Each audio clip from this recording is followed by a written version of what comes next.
Hello, my name is Kiriath. Welcome to 2021. I realise it's the second, not the first, so technically I'm a day late, but whatever. I hope you all had a lovely New Year's Eve, and we are going to have a look at some of the stuff that should be showing up this year. So, New Year preview. Sample the decadent delights 2021 has in store. We're going to watch this video without the sound. I realised the other day, I don't know why I'm just not watching them, because there's got to be decent angles in there. I'm not watching them when we record these because I don't want the video getting claimed, copyright claim because of the music. Could just not use sound. That is an option. Why it's taken me until literally the next year to work that out, I don't know. Clearly, head is not on straight at the moment. Let's see what we've got. We'll blast through. I'll just talk over the top of it. I'll make my own music. No, I won't. That'd be terrible. So, I'm interested to see this, because I've not actually watched this yet. First time for all of us. New year, new models. Yep, lots of new models. I would hope so. Or would I? Knight of some kind? Okay, cool. That's got to be Titanicus, right? Admech dude. Have we seen that guy before? That's clearly a Lumineth person. An Air Lumineth person. And another Lumineth person. That's a Vampire Hunter. That's cool. Ooh. What the hell is that? Orc? No. Okay, so I've seen this, but yeah, that's amazing. We will talk about that more in a second. That's interesting. So, there's definitely a vampire hunter here, right? There's stakes and a hammer, so clearly that's what that's aiming for. It's this one here. At first I was like, is that an orc? Or is that because there was a long coat there. Was that a vampire, like a ghoul pirate or something? That would be cool. That would be kind of cool. Okay, so I'm assuming we're not going to see all of those now. That's just a little teaser. What we are going to see is this lad. This lad.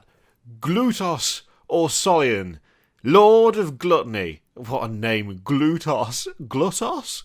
Probably Glutos, isn't it? If it's Gluttony, it's not pronounced Gluttony, so it's not going to be Glutos. Glutos Orscollion? Solion? The names, they just continue rolling forward. I am so happy, genuinely happy to see this, because one of the things that I've talked about so many times, and I know you're bored of it, and I won't go on about it, but anymore, because they've started doing it now. Something that is inherent to Slaanesh is excess, not necessarily just sex.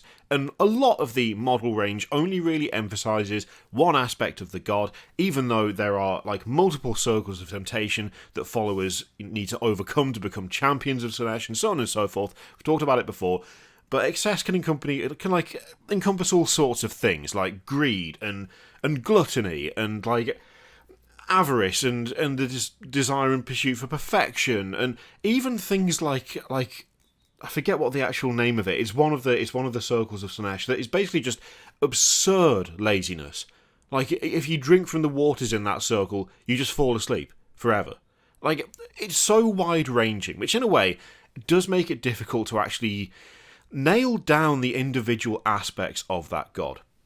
When it comes to Nurgle, it's all about decay and stagnation, which in some ways Games Workshop has kind of gone against, because a lot of the Nurgle and Death Guard models have an abundance of kind of new growth. Things like weird tentacles and stalagmites growing out of them, because stalactites are the ones that point down, stalagmites point up, I think. Yeah, no, that's right. And there's lots of weird growths and that kind of thing, which in a way doesn't necessarily embody stagnation as such, because there is development and growth there. Khorne is all about the skulls. It's pretty clear cut with Khorne. Skulls for the skulls throne. It's blood for the blood god, skulls for the skulls throne. That you can't really go wrong with that. Tzeentch can be pretty much anything that is weird and creepy and multifaceted. Slaanesh is actually quite wide-ranging and far-reaching. There is a lot going on with that god, and only one aspect has really been explored in any real depth for quite a while. Not so now, though, because we've got this guy. And it makes me happy. A Lord of Gluttony. Just a massive lad on a big marble, chariot, palanquin type thing, pulled by two incredibly weird freak slaves. I like the single pincer arm on both. Obviously, you've got to have... Oh, hang on, wait. Single pincer arm on both, but I've only just noticed that Yeah, no, they've got two. They've got multiple. They've got multiple arms, haven't they? I say multiple arms. Obviously, if you've got two arms, then you've got multiple arms. You know what I mean? More than two. Let's see. Is there a second view? There is. Okay, there's a couple. So, all right. So that guy's got the number, the normal number of arms. Your standard number of arms. He's got the two arms. That other guy has got an extra third arm. I can't see a fourth. I can only see a third. That's kind of fun though.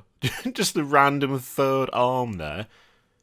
They've kept the style from the other head knights of Slaanesh when it comes to his little retinue. I like the helmet on that guy where it just shows the mouth. That's very very like over the top.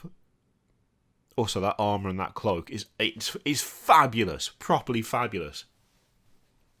The kind of peacock feather thing going on with the one on the end there. Again, it looks good. It looks good. God, the man himself, Glutos Maximus. I think we just call him that from now on. It's easier than saying his actual name. His weird scepter has got a face in it. We've got there's another sort of mirror kind of aesthetic going on there. Theme. The extra growths coming out of him are disgusting. They're so horribly placed. He's just got a weird horn thing that's grown out of his shoulder. There's one coming out of the ribs. There's folds of flesh on it. Ugh. Yeah, that's gross. That's properly disgusting. Got a big gem just stuck in his forehead. Oh God, what a freak. But I genuinely love this because it is something it's different.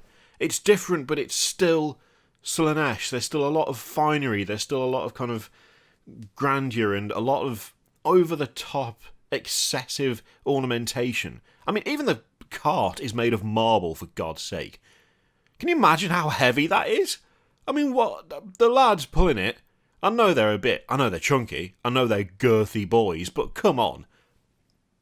Yeah, the fact that the guy is massive and he's got these proper rolls of fat, but he's still got this weird corset thing on. The growths coming out of his shoulder and his side are absolutely disgusting. It's is it a tentacle? Is it it is, it's a tentacle, okay. It was kind of a little difficult to see on this particular picture. Yeah, because he's holding something, he's holding a cup with one, and he's holding a cloth with the other? Oh, don't tell me he's got... Yeah, alright, so... He's got a tentacle to hold his cup of wine.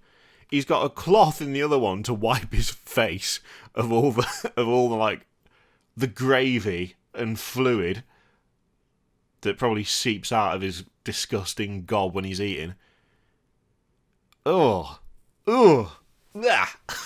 Horrible. Brilliant. Don't get me wrong. Brilliant, but horrible. I like the reintroduction of some serpent stuff there as well.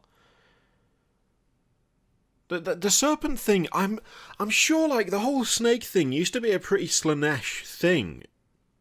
But then it seemed to... It hasn't really been a thing for a little while. I don't know if the Daughters of Cain, they've got their Medusae and stuff. Do they get their power from Slaanesh or something? I don't know. I need to read up on that, to be honest. But it feels like someone on the team has gone, didn't Slaanesh used to do snake stuff? And went, oh shit, yeah, we should probably do something about that. Get that big ornamental snake sculpture holding the shade part up. There's a bunch of cobra heads around the outside of it. Yeah, that's interesting to me because that's not really a theme that's been massively present for a lot of the other stuff. Maybe it's just a personal, motif for him. Maybe. Could be. But yeah, I really like that. Oh man, I wish we had a proper 360-degree view of this, because there's clearly a lot of detail in here that is, very hard to see. Because from there, you would be hard-pressed to really notice the sculptures behind the little pulpits at the front. But then from the side there, you can clearly see you've got those kind of Atlas-style statues, holding it. like the carving into there. Painting this is going to be an absolute friggin' nightmare. What? It's going to take so long. I do like this trend though. I do like this big centerpiece trend that they've really embraced this. I think Catacross was the Krakitos? The Ossiarch Bone Reaper dude?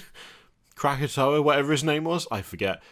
I think that was the first one we saw, wasn't it? That was like a full central kind of centerpiece that had like your main character and then a bunch of retainers around the outside. We have got the procession of Saint Catherine as well. There's the Silent King too. Now we've got this guy. Was there another one? I don't know. I don't know if there was. But we've had those three. I would expect to see these far more often now. Far more often. It feels like they're really kind of leaning into that kind of multi-model, one base kind of centerpiece, almost like diorama. I'm totally okay with it. Genuinely, I really am. I like these. They're a nice. Doing something like a big kind of central diorama for an army, I think is a genuine skill. It being available to more people as just an outright kit, I do like that. And to be honest, if you don't like that kind of thing but want to use the model, or like use the rules, then provided the people you're playing with are cool with it, put something you like on a similar base, make it visually impressive, and if you're playing with friends at the very least, probably get away with it. I mean, that's what I'm doing with the Silent King. I don't have the Silent King model. Instead, I've got my 8-legged freak monstrosity instead, which will be kind of roughly the same sort of size when it's all built out, and yeah, that'll be used as that. I do like this though. I do like this a lot. This is a good looking model. Yes, more of this for Slaanesh, please. More. Just like that guy. More food, more models, more Slaanesh. Do it, cowards. Anyway, what do you reckon? What do you reckon of that? And also, what do you reckon of that guy who looked a bit like a sort of weird pirate ghoul vampire lad? Let me know what you think in the comments down below. If I'm completely incorrect about the whole snake thing being a Slaanesh thing, or slightly somehow correct about the Daughters of Cain being related to that in some way, do let me know in the comments. I like to learn such things. Yeah, let me know what you think in the comments down below. In the meantime, feel free to click all the things, Patreon, video, subscribe, all that stuff. Click it if you like, don't click it if you don't want to. And as always, there's an affiliate link in the description for Element Games, which you can use to support the channel if you would like. It is entirely up to you. I leave it in your capable hands, and let's all hope that this year is at least marginally better than the last one. It wouldn't be difficult. The bar is so low you could tunnel under it and still consider it a win. So let's see what happens. Thank you very much for watching. I'll see you next time.